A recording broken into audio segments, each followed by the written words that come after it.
YA. How does one bear witness to life before is sacrificed at the expense of a man? How can you bear life, look at your kin and truly understand your bloodline, your trauma, with the dowry that was placed upon the head of your daughter to declare her a commodity before he had bought her, or the expense of a woman's value before they tried to export her? Our bodies are used as collateral while our minds are exposed to torture. How can a woman be so sacred but still he ignores her? Tell me how I'm supposed to dry the eyes of my crying toddler, to comfort her and assure her that this world is a safe place for her. Don't offend me with excuses. I know the statistics of abuse. This death toll count is countless. So I won't count your mistruths, but girls a third my age are coming of age to become some grown man's child bride. Women get raped and beaten every day while men get away with taking their lives. Our women and children are being killed and their plight is being denied.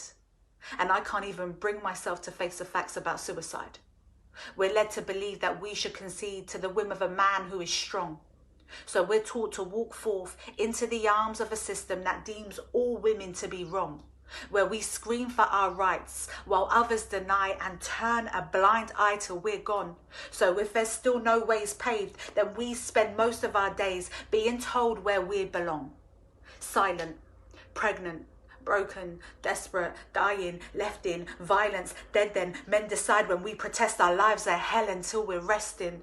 They take our lives. They make us wives. They tell us lies. They make us fight just to stay in their kitchen, just to lay in their bedroom. Everybody hush to the violence just because they hear, they don't listen. Tell me how we're collaterals in the hospitals, how we're collaterals in these prisons. So many victims birthing victims in these delivery rooms. Only good for a man's use, then we're nothing to you until we lay in these coffins with our names on these tombs from our mother's wombs.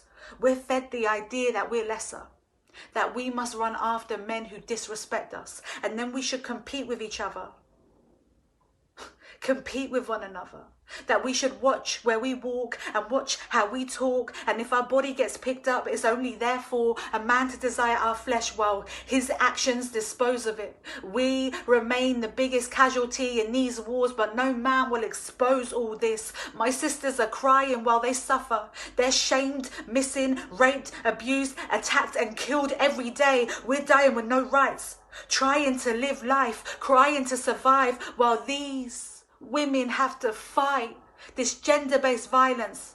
Girls in my country get forced into prostitution while the police sign off on forms to declare them women, where they have cemeteries by the brothels because so many of these teens take their own lives.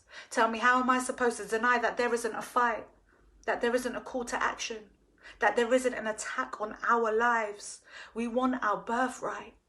I said we want our birthright to live in this life, live peace in this life, not an attack on the divine, not an attack on womankind. So I stand in solidarity while wicked men plot our demise. Tell me, how many of us need to suffer before we commit to this rise?